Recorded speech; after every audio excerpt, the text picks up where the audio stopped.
Hi guys, welcome to my channel Ashish Niti vlogs. मैं हूं आशीष। और आज जिस टॉपिक के बारे में बात करने वाला हूं वो है एंटीबायोटिक रेजिस्टेंट बैक्टीरिया। जनरली हम एंटीबायोटिक्स बहुत ज़्यादा लेते हैं। इस वीडियो में हम डिस्कस करेंगे एंटीबायोटिक्स के बारे में, उसके साइड इफ़ेक्ट्स के बारे में, और कैसे एंटीबायोटिक्स से हमें एंटीबायोटिक रेजिस्टेंट बैक्टीरिया का एक सिम्टम हो सकता है। और अगर ये हमें हो जाता है, किसी को भी अगर ये हो जाता है, तो हम इससे बचने के लिए क्या कर सकते हैं, या ये हमें हो ही ना तो इसको प्रिवेंट करने के लिए हम क्या कर सकते हैं, इसके बारे में हम डिस्कस करेंगे। हम डब्ल्यूएचओ की रिपोर्ट भी देखेंगे कि इसमें डब्ल्यूएचओ का क्या कहना है, और कैसे ये एक बहुत ही बड़ी बीमारी है जिसके बारे में कोई बात नहीं कर रहा है, but still lot of people are facing it these days. और इसके बारे में कोई भी सही इंफॉर्मेशन जनरली मुझे इंटरनेट पे अवेलेबल नहीं दिखी। तो स्टार्ट करते हैं वीडियो। वीडियो स्टार्ट करने से मैं बोलना चाहूंगा कि please share, like and subscribe our channel. अगर आपको वीडियो पसंद आया तो जरूर लाइक करें, इसको सब्सक्राइब करें और शेयर करें। तो चलिए स्टार्ट करते हैं हम अपनी वीडियो के साथ। तो सबसे पहले समझने की कोशिश करते हैं। होपफुली आप मेरी एक्सेल देख पा रहे हैं, जिसमें मैंने लिखा हुआ है, कुछ नोट्स बनाए हुए हैं और मैं उन्हीं के बारे में डिस्कस करूंगा। तो अगर आप पूछें व्हाट इज एंटीबायोटिक्स, तो एंटीबायोटिक्स एक मेडिसिन होती है जो कि बैक्टीरिया इन्फेक्शन को फाइट करने के लिए इस्तेमाल की जाती है, लोगों में और जानवरों में। तो ये क्या करती है, ये बेसिकली बैक्टीरिया की रोकथाम के लिए या तो उसको मार देती है, या कुछ ऐसा उसमें चेंज कर देती है जिससे कि वो बैक्टीरिया आगे ग्रो या मल्टीप्लाई ना हो पाए। अगर आप एंटीबायोटिक्स ज़्यादा लेते हो, आप बहुत ज़्यादा एंटीबायोटिक्स का कंजम्पशन करते हो, तो एंटीबायोटिक्स के शॉर्ट टर्म साइड इफेक्ट्स तो हैं जिनके बारे में मैं इस वक्त बोलना नहीं चाहूँगा, बिकॉज वो यूजफुल इतना ज़्यादा नहीं है। बट मैं इस वक्त बात कर रहा हूँ लॉन्ग टर्म साइड इफेक्ट्स की, कि आप बहुत ज़्यादा एंटीबायोटिक्स ले रहे हैं। आजकल आप जनरली किसी भी डॉक्टर के पास जाओ, छोटी से छोटी बड़ी से बड़ी बीमारी लेके जाओ, तो जनरली डॉक्टर बहुत जल्दी एंटीबायोटिक्स आपको रिकमेंड कर देते हैं। और वो फिर कोर्सेज भी ऐसे चलाते हैं, 7 दिन, 15 दिन, 20 दिन। और हम भी तबीयत ठीक होने के बाद भी कोर्स पूरा करने के लिए दवाइयाँ खाते रहते हैं। और उससे होता क्या है कि ज़्यादा एंटीबायोटिक्स कंज्यूम करने की वजह से हमें सिम्टम्स हो जाते हैं लॉन्ग टर्म, जो कि हम पहले तो नहीं समझ पाते, बट जिनका बहुत ज़्यादा नुकसान है हमें फ्यूचर में। तो ये जो सिम्टम्स हैं वो है एंटी माइक्रोबियल रेजिस्टेंस, जिसमें कि आपकी बॉडी रेजिस्टेंट हो जाती है एंटी एंटीबायोटिक्स से। डाइजेस्टिव इश्यूज एंड कॉन्स्टिपेशन, जिसमें जो ये एंटीबायोटिक्स होते हैं ये आपकी जो बॉडी के अंदर गुड बैक्टीरियाज होते हैं उन्हें ख़त्म कर देते हैं, जिससे आपको डाइजेस्टिव इश्यूज होने लगते हैं और कॉन्स्टिपेशन की दिक्कतें होने लगती हैं। और ये दिक्कतें आपको बहुत ज़्यादा लंबे टाइम तक परेशान कर सकती हैं। किडनी इश्यूज भी आपको इससे हो सकते हैं, क्योंकि होता क्या है कि जब आप बहुत ज़्यादा एंटीबायोटिक्स कंज्यूम करते हैं तो उनको क्लीन करने का काम किडनीज का होता है। और एक हद के बाद जब वो उसे क्लीन नहीं कर पाती हैं, तो इससे किडनीज डैमेज होने लगती हैं आपकी। सर्टेन मेडिकेशंस जो एंटीबायोटिक्स की होती हैं वो आपको सेंसिटिव बनाती हैं सनलाइट से, जो कि कहलाता है फोटो सेंसिटिविटी। जो एंटीबायोटिक्स होते हैं वो जनरली उनका काम होता है बैड बैक्टीरिया को किल करना, बट समटाइम्स वो क्या करते हैं कि गुड बैक्टीरिया को भी किल कर देते हैं, जो कि हमें प्रोटेक्ट करते हैं फंगल इन्फेक्शन से। और हमारी बॉडी का जो एक नेचुरल बैलेंस है वो खराब कर देते हैं। ऐसे में आपको थ्रोट इन्फेक्शन होने का डर रहता है, जिसको हम थ्रश कहते हैं। और ये जो थ्रोट इन्फेक्शन होता है इसके अंडर आपको वाइट पैचेस हो जाते हैं, थ्रोट में, चीक में, रूफ ऑफ द माउथ और टंग में। और ये आपको खाते वक्त दिखता है कि भाई ये दिक्कत हो गई है। एक और क्वेश्चन है कि भाई एंटीबायोटिक्स वायरल इन्फेक्शन पे काम करती है क्या? तो मैं बताना चाहूंगा कि antibiotics does not work on viral infection. अगर आपको सोर थ्रोट है, रनिंग नोज है, फ्लू या ब्रोंकाइटिस है, तो वो उन चीज़ों पे एंटीबायोटिक्स काम नहीं करती है। तो ये एक बहुत बड़ी मिसकंसेप्शन है, और इसी वजह से मैंने इस क्वेश्चन को यहाँ पे इंक्लूड करा हुआ है। एंटीबायोटिक्स हमें सिर्फ तभी लेनी चाहिए जब हमें बहुत ज़्यादा नेसेसिटी लगे उस चीज़ की। हमें एंटीबायोटिक्स रेगुलर बेसिस पे बिल्कुल नहीं लेनी चाहिए। और सिर्फ जितनी ज़रूरत है, और जब तक हमारी तबीयत बिल्कुल सही महसूस हम नहीं करना चालू कर देते, सिर्फ तब तक ही हमें एंटीबायोटिक्स लेनी चाहिए। क्योंकि एंटीबायोटिक्स के सिम्टम्स हैं, साइड इफेक्ट्स हैं, और ये एक एंटीबायोटिक रेजिस्टेंस क्रिएट कर देता है। एंटीबायोटिक रेजिस्टेंस में कुछ नहीं होता। एंटीबायोटिक रेजिस्टेंस में होता क्या है कि जो आप एंटीबायोटिक्स ले रहे हैं बैक्टीरिया को मारने के लिए या किल करने के लिए, वो ही एंटीबायोटिक वो बैक्टीरिया उससे प्रूफ हो जाता है, और वो बैक्टीरिया पे वो एंटीबायोटिक्स काम करना बंद कर देती है, और उस बैक्टीरिया को वो इम्यून हो जाता है उस एंटीबायोटिक से। और इसकी वजह से जब आप एंटीबायोटिक्स की दवाई लेते भी हो तो बेसिकली वो एंटीबायोटिक्स आपको काम नहीं करती। ऐसे सिचुएशन में जनरली डॉक्टर आपको बोलेगा कि भाई आप अपना टेस्ट कराओ, जिसमें वो चेक करेगा कि आपको कौन कौन सी एंटीबायोटिक्स सूट कर रही हैं अभी भी, और वो फिर आपको कोई और एंटीबायोटिक जो आपको सूट कर रही है बेस्ड ऑन द टेस्ट वो आपको वो रिकमेंड करेगा।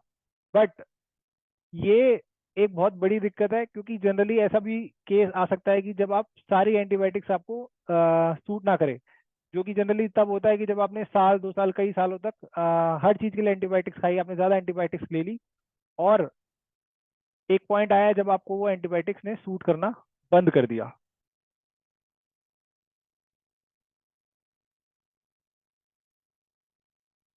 एंटी एंटी माइक्रोबियल रेजिस्टेंस बहुत एक डिफिकल्ट प्रॉब्लम है, बिकॉज होता क्या है कि ये resistant infection require external hospitalisation. Because होता क्या है कि इसके अंदर आप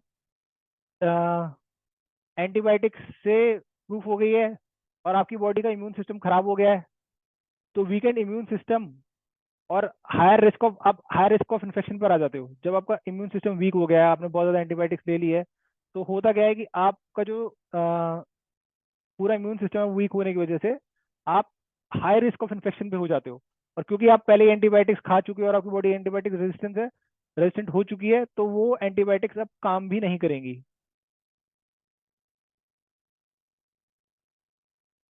आज के टाइम में ऐसा भी बहुत हो रहा है कि जनरली हमें एंटीबायोटिक्स अननेसेसरीली बहुत ज़्यादा प्रोवाइड की जा रही हैं, जितनी हमें क्वांटिटी में कंज्यूम करनी चाहिए।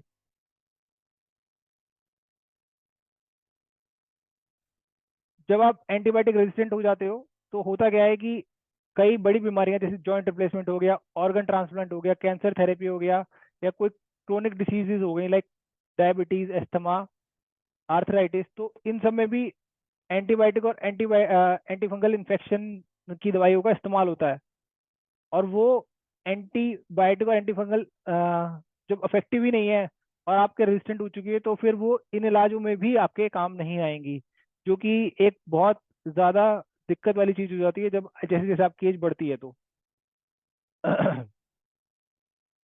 अगर हम WHO की रिपोर्ट की बात करें तो अभी WHO ने एक रिपोर्ट लॉन्च करी है, जिसमें उन्होंने साफ साफ बोला गया है कि एंटीबायोटिक्स का over use of antibiotics during Covid 19 pandemic world wide, कि वर्ल्ड वाइड कोविड 19 की पैंडेमिक के दौरान एंटीबायोटिक्स का बहुत ज़्यादा इस्तेमाल हुआ है, जितना होना चाहिए था उससे ज़्यादा इस्तेमाल हुआ है हर जगह पर, जिसकी वजह से लोगों में AMR एंटी माइक्रोबियल रेजिस्टेंस ज़्यादा पैदा हो रही है।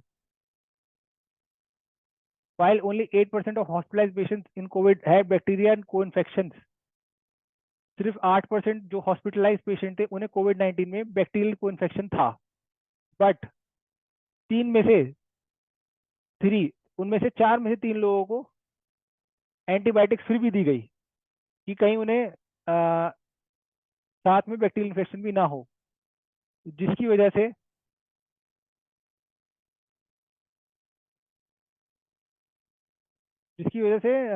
कोविड 19 में भी एंटीबायोटिक रेजिस्टेंस के केसेस बहुत ज़्यादा बढ़े।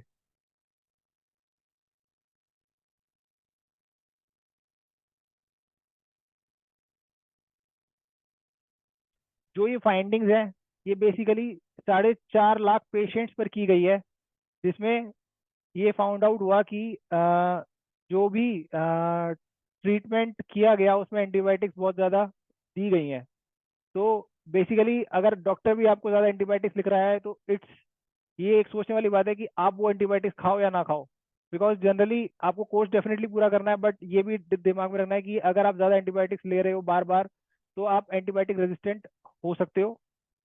और दूसरी बात ये है कि अगर आपको लग रहा है कि आप ठीक हो तो आप प्रेफर करो कि आप एंटीबायोटिक ना लो।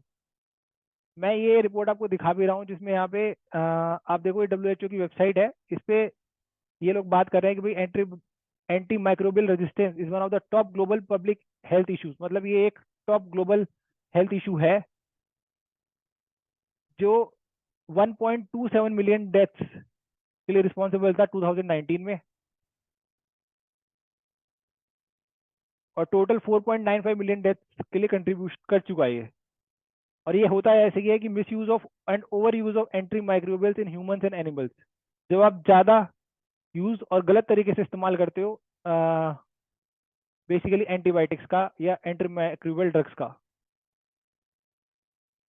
जनरली इससे बहुत ज़्यादा नुकसान भी है क्योंकि इससे बहुत ज़्यादा खर्चा भी होता है।